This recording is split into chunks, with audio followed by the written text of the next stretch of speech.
महायोगेश्वर गुरु गोरखनाथ जी की मानवता को देन।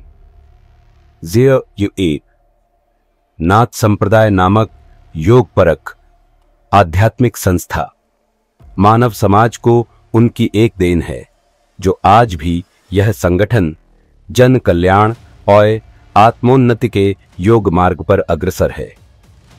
02 उन्होंने मानवता को यह संदेश दिया कि योग से मनुष्य विचित्र शक्तियां अर्जित कर सकता है। उनका संदेश है, योग में अपार शक्तियां हैं जो जगाने पर जाग जाती हैं। यह उनका मध्यकालीन प्रयोग था, जिसे उन्होंने मानव समाज को विरासत में दिया। ज़्यो सींगबी सोती पातंजलि योग शास्त्र केवल चित्त वृत्ति निरोध और सामरस्य स्थापित करना ही योग कहा है। आगे मौन है।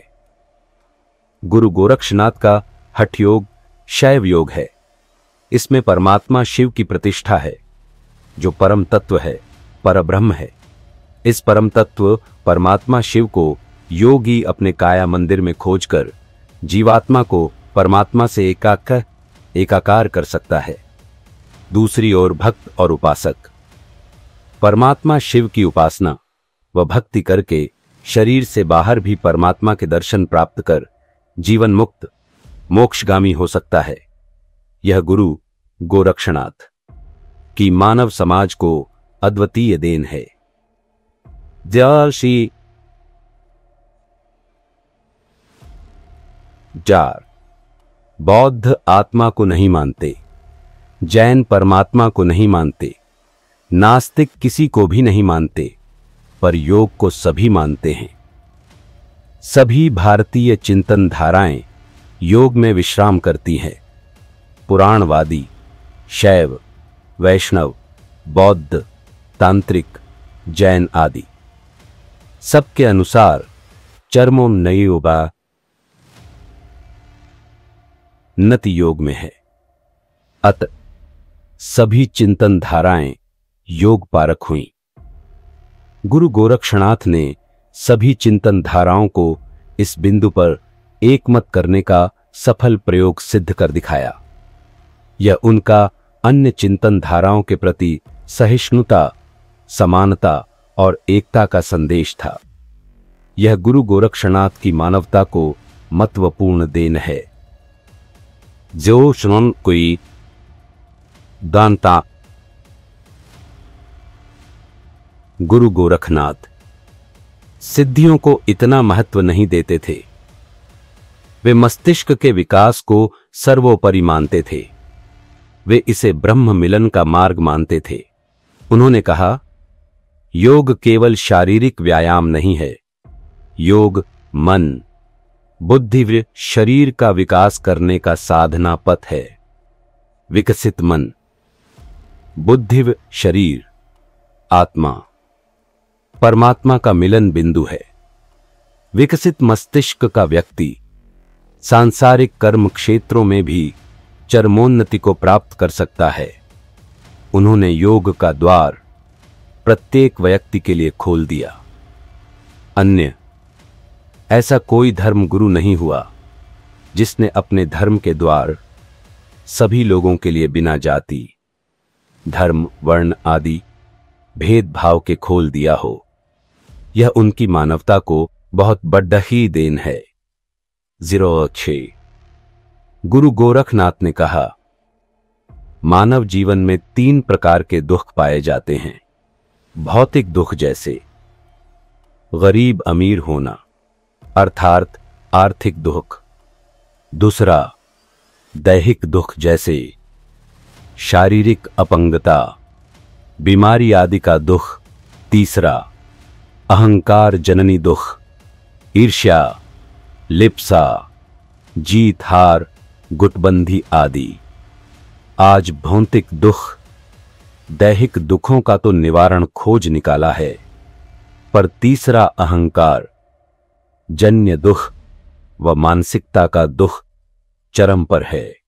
हत्या, डकैती, आतंक, बलात्कार जैसे जघन्य अपराध बढ़ते जा रहे हैं।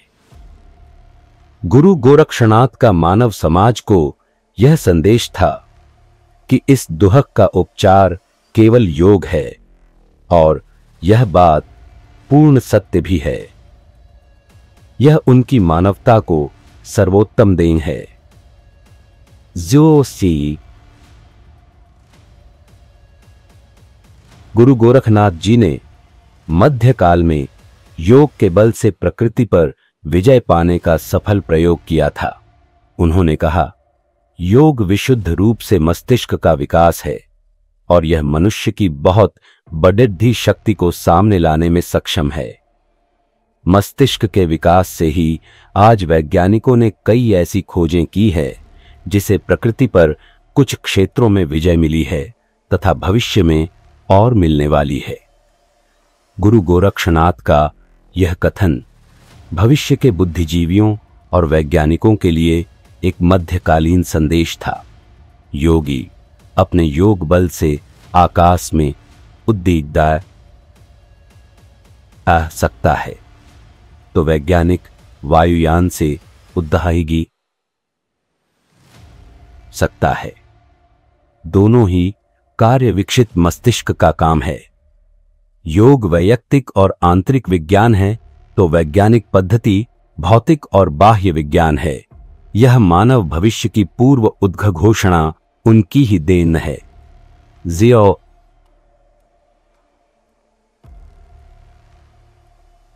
मध्यकाल में नरबली, पशुबली, जादू टोना, तांत्रिक साधनाओं आदि पर सर्वप्रथम गुरु गोरखनाथ ने रोक लगाई, जिससे तत्कालीन प्रजा भय मुक्त हुई। उन्होंने वाम मार्ग को रोककर स्त्री की मर्यादा को पुनर्स्थापित किया और समाज से व्यभिचार को मिटाया। यह उनकी बहुत बड़ी देन है।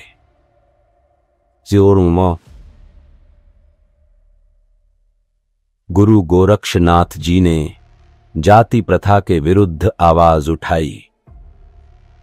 उन्होंने मनुष्य मात्र को जाति से एक समान माना। उन्होंने असंख्य देवी देवताओं की पूजा पद्धति हटाकर एकेश्वरवाद की स्थापना की। उन्होंने तत्कालीन सामाजिक रूप को ही बदल डाला। यह गुरु गोरखनाथ जी की बहुबड़ी देन थी। 10. गुरु गोरखनाथ ने एवं उनके संप्रदाय के अनुयायियों योगियों ने हाथ में त्रिशूल उठाकर यवनों के आक्रमणों से प्रजा की रक्षा की। उनके ही शक्ति सामर्थ्य से भारतीय धर्म, संस्कृति, साहित्य, सभ्यता और समाज को उन यवनों के बर्बर आक्रमणों से बचा लिया। यह उनकी समाज को बहुत बड़ी देन थी। 11. शिवलिंग की प्रतिमा में एक नवीन परिवर्तन गुरु गोरक्षनाथ जी ने किया था। अति प्राचीन काल में शिवलिंग प्रतिमाओं में योनि अथवा कुंडलिनी का चिन्ह नहीं होता था। सर्वप्रथम उन्होंने शिवलिंग को योनि के दायरे में स्थापित करने की प्रथा का प्रचलन करवाया। गुरु गोरखनाथ मानते थे कि शरीर के अंदर भी शिवलिंग है, योनि भी अंदर है और कुंडलिनी ही शक्ति के रूप में काया मंदिर में रहती है। शिव शक्ति के काया में मिलने पर शिवत्व प्राप्त होता है। यही योग का लक्ष्य है। आगे चलकर यह प्रथा आध्यात्मिक रूप से सर्वत्र मान्य हो गई। यह उनकी देन है।